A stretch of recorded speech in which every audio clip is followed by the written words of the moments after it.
Dear students, we are studying chapter number 11 work and energy और हमने इसमें एक बेसिक डेफिनेशन वर्क की we have completed that. So work done is equal to force into displacement और unit work की होती है joules. ये सब हम लोगों ने कवर कर लिया और इसके कुछ बेसिक जो न्यूमेरिकल्स थे वो भी हम लोगों ने इसमें सॉल्व कर लिए थे.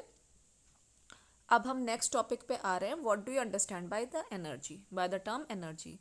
सो energy of an object is its capacity of doing work. Now whatever work I want to perform, कोई भी काम अगर मेरे को करना है तो उसको करने के लिए मेरे को एनर्जी की आवश्यकता है. Then only I will be able to undergo any work, then only I will be able to perform any work.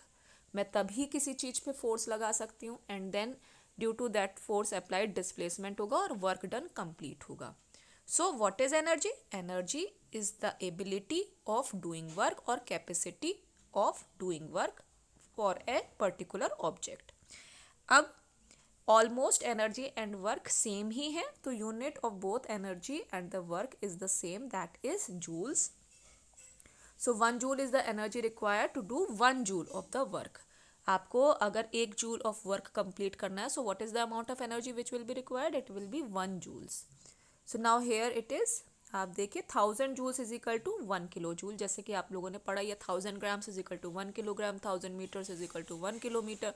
In the similar way 1000 joules is equal to 1 kilo joules and you represent it by KJ.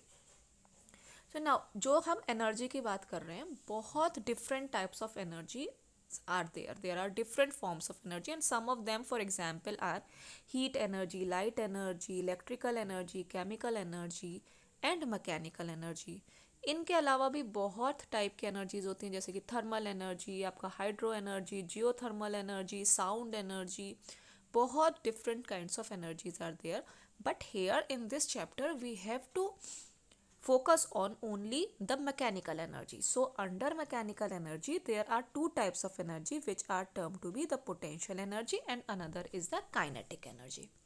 Okay, so now the topic comes kinetic energy. Kinetic energy से हम क्या समझ रहे हैं? kinetic energy किसी भी object के अंदर जब वो पर्टिकुलर ऑब्जेक्ट मोशन में होता है, due to its motion, at that point of time the energy which is present in that particular object is termed to be the kinetic energy.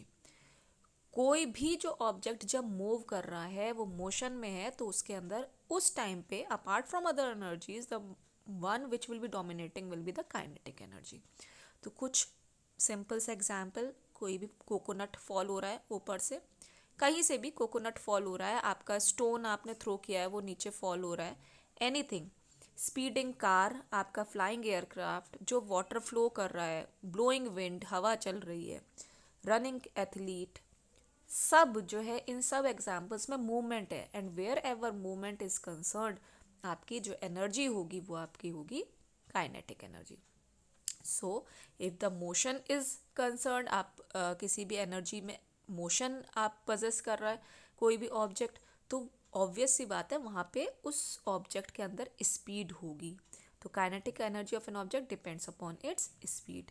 तो faster the object will move, the more will be the kinetic energy. और जितना slow अगर आपका object move करेगा उसकी kinetic energy slow होगी. तो students, हम लोग आज यहीं पे एक बेसिक जो इंट्रोडक्शन था काइनेटिक एनर्जी का, यहीं पे we are going to stop and will continue with the formula of kinetic energy and later the numericals related to kinetic energy later in the next lecture. Thank you very much.